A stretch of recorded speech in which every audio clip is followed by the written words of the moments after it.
सकता? कौन सा उधार के पैरों पर खड़ा हूँ अपने ही तो पैरों पर खड़ा हूँ मैं। इसी तरह रौनक दिन प्रतिदिन लापरवाह होता जाता है। उसकी लापरवाही को देखते हुए अरविंद और कमला अपने बेटे की शादी कराने का फैसला लेते हैं और 1 महीने के अंदर अंदर ही रौनक की शादी मेघा नाम की लड़की से करा देते हैं। शादी के कुछ दिन बाद, रौनक, मुझे एक अच्छी सी साड़ी चाहिए, आप ला दोगे ना? हाँ, क्यों नहीं।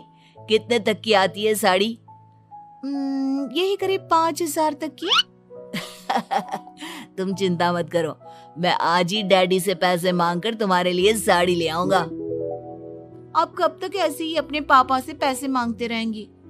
कोई अच्छी सी नौकरी क्यों नहीं कर लेते आप?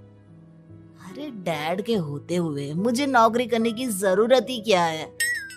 पर आप ऐसे कब तक उनसे पैसे मांगते रहेंगे? कुछ आपको अपने दम पर भी तो करना होगा ना। अब तुम भी बाकी लोगों की तरह मुझे ज्ञान देना शुरू मत कर देना। साड़ी चाहिए ना तुम्हें, मिल जाएगी बस। इतना कहकर रौनक अपने पिता से पैसे मांगने चला जाता है। डैडी, मुझे 5,000 रुपया चाहिए। अब 5,000 क्यों चाहिए तुझे? वो मेघा को साड़ी चाहिए थी। अरविंद आगे बिना कुछ कहे चुपचाप उसे पैसे निकाल कर दे देता है। कुछ दिन बाद, तुम्हें नहीं लगता कमला, रौनक हम पर पहले से भी ज्यादा डिपेंड हो गया है? मुझे तो अब उसके भविष्य की चिंता होने लगी है। कल को हमें कुछ हो गया तो वो क्या करेगा? काश तुमने पहले ये सोच लिया होता तो आज हमारा बेटा इतना लापरवाह नहीं होता।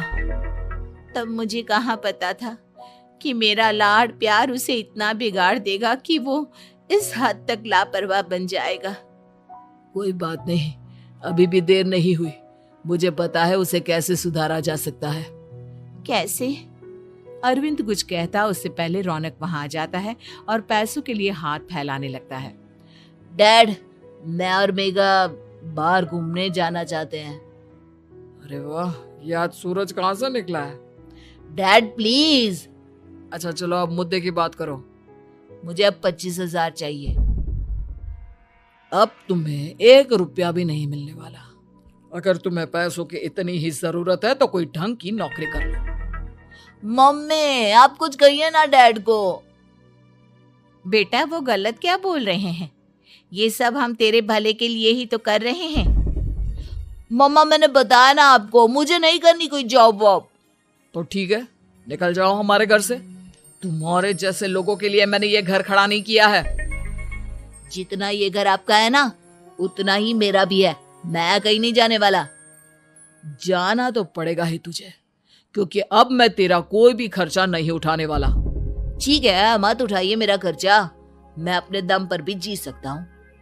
तो बेशर्मों की तरह अब तक यहाँ क्यों खड़ा है? अपना सामान ले और निकल जाए यहाँ से। रौनक पैर पटकते हुए वहां से चला जाता है। घर से निकालना जरूरी है क्या उसे? बिना पैसों के कौन रखेगा उसे किराए पर? अगर उसका भविष्य सुधारना है तो हमें अपने दिल पर पत्थर रखकर ये कदम उठाना ही होगा। दोनों बात कर रहे होते हैं कि रौनक अपनी पत्नी के साथ एक बड़ा सा बैग लेकर घर से निकल जाता है, लेकिन घर से बाहर उसे कोई भी मुफ्त में अपने घर किराए पर नहीं रखता। अंत में थक हार कर वो फिर से अपने घर चला जाता है। क्या हुआ? थोड़ी देर पहले तो दहाड़ते हुए घर से निकला था, अब क्या हुआ? नहीं रखा ना किसी ने तुझे किराए पर? डैड प्लीज, मैं कुछ दिनों में कोई अच्छी सी नौकरी शुरू कर दूंगा। आप तब तक तो हमें रख लीजिए प्लीज। सुबह से रात हो चुकी है लेकिन कोई हमें रखने को राजी नहीं है। अब आप ही बताइए, इतनी रात को मैं मेघा को लेकर कहाँ जाऊंगा? ठीक है ठीक है, बहू की वजह से मैं तुझे घर पर रख रहा हूँ, लेकिन तू इस घर में एक बेटे की नहीं बल्कि एक किराएदार की हैसियत से रहेगा। 3 महीने है तेरे पास। इन 3 महीनों के अंदर अंदर मुझे तेरी पहली तनख्वाह हाथ में चाहिए, समझ गया? पक्का डैड, इन 3 महीनों के अंदर अंदर तो कोई बढ़िया सी नौकरी ढूंढ ही लूंगा मैं। ऐसे ही धीरे धीरे समय बीतने लगता है और अरविंद के दिए 3 महीनों में से 2 महीने बीत चुके होते हैं। पापा जी ने हमें 3 महीने दिए थे, जिसमें से 2 महीने तो बीत चुके हैं। अब ये आखिरी महीना बचा है। अरे तुम चिंता मत करो, आज मेरा ना 2 जगह इंटरव्यू है। दोनों में से कहीं ना कहीं तो जॉब लगी जाएगी। अच्छा, ऑल द बेस्ट।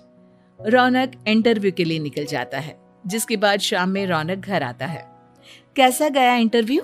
आपकी नौकरी लगी या नहीं? पहले सांस तो ले लेने दो अच्छे से। बताइए ना, मुझसे तो जरा भी इंतजार नहीं हो रहा है। वो दरअसल बात यह है कि मेरी नौकरी तो लग चुकी है, लेकिन पैसे बहुत कम है। कितने पैसे हैं? 15,000। इतने में अरविंद और कमला मिठाई का डिब्बा लेकर आ जाते हैं। बधाई हो बेटा। हम जानते थे तेरी जॉब जरूर लगेगी, लेकिन मेरी सैलरी बहुत कम है मम्मा। कम है तो क्या हुआ, धीरे धीरे बढ़ जाएगी। हाँ बेटा, हम तो बस चाहते थे कि तू अपने पैरों पर खड़ा हो जाए। मतलब अब आप मुझे घर से नहीं निकालेंगे? नहीं, ये सब हमने तुझे जिम्मेदार इंसान बनाने के लिए किया था। Thank you mummy papa.